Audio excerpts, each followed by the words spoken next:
que vous pouvez nous expliquer ce qu'il faut prévoir au niveau notamment de l'équipement et du matériel pour éviter la contamination?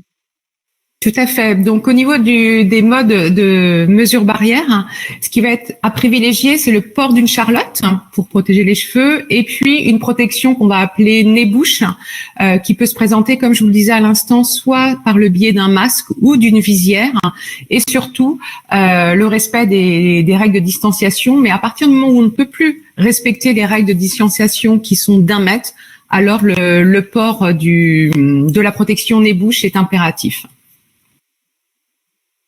Et puis, dans la mesure du possible, lorsque vous êtes amené à partager des outils de cuisine, par exemple, on va préconiser tout simplement que ces outils soient propres à chaque individu intervenant au niveau de la cuisine.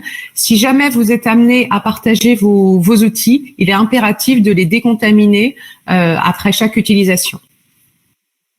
Très bien, merci Magali pour ces éléments. Karim, en tant que professionnel du secteur, est-ce que vous avez des conseils spécifiques ou des préconisations concernant notamment l'organisation du travail?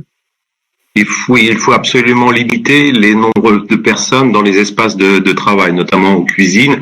Si l'on peut réduire le nombre de personnes en limitant les nombres de plats sur vos menus, ou même limitant vos menus, en essayant de décaler les journées de travail, essayer de faire des préparations par petits groupes, au lieu d'être tous ensemble dans une cuisine, essayer de faire une distanciation physique lors des préparations, aussi bien en cuisine, mais aussi bien en salle également.